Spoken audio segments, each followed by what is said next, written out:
නාර්සිසිස්ටික් ලෙසින් හඳුන්වන ස්වාර්ථකාමී යනු ආත්මාර්ථකාමීත්වයේ උපරිමයි.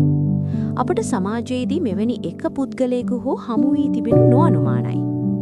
නමුත් මෙවැනි පුද්ගලයෙකු සමග සබඳතා ඇති කර ගැනීම ඊටාම වේදනාකාරී වනවා මෙන්ම භයානකද වෙයි. ස්වාර්ථකාමී පෞරුෂයක් ඇති පුද්ගලයෙකු තුල බොහෝ විට මේ ලක්ෂණ දක්නට ලැබෙනවා. තමන් විශේෂයෙක්යි විශ්වාස කිරීම. ඔවුන්ට තමන් අද්විතීයයි වෙනස් මට්ටමේ කෙනෙක් කියලා දැඩි හැඟීමක් තියෙනවා. මට විශේෂ සැලකිල්ලක් ලැබෙන්න ඕන කියන අදහස තියෙනවා. නිරන්තරයෙන් ප්‍රශංසාව අවශ්‍ය වීම. ඔවුන්ට සෑම වෙලාවකම අවධානය, ප්‍රශංසාව, පිළිගැනීම අවශ්‍ය වෙනවා. ඒ නොලැබුණොත් ඔවුන් අසතුටටපත් වෙන්න පුළුවන්. අන් අයගේ හැඟීම් නොතේරීම, සංවේදනය අඩුවීම. අන් අයගේ දුක, වේදනාව, අවශ්‍යතා ගැන හිතන්න ඔවුන්ට අපහසුයි. සමහර වෙලාවට ඒව ගණන් නොගන්නත් පුළුවන්. විශේෂ සැලකිලි අපේක්ෂා කිරීම, හිමිකම.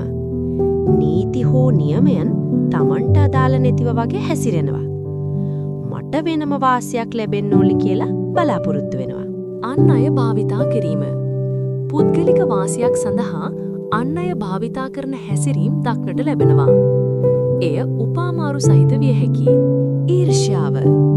ඔවුන් බොහෝ විට අන් අයට ඊර්ෂ්‍යා කරනවා. නැත්නම් අන් අය තමන්ට ඊර්ෂ්‍යා කරනවා කියලා විශ්වාස කරනවා. උඩඟුකම. තමන්ට වඩා අඩු කියලා සිතන අය පහත් කොට සලකනවා. කතා බහේදී හෝ හැසිරීමේදී උඩඟු ස්වරයක් පෙන්වන්න පුළුවන්. කරුණාකර මාව සබ්ස්ක්‍රයිබ් කරන්න. ඒක මට ලොකු දිරිගැන්වීමක්.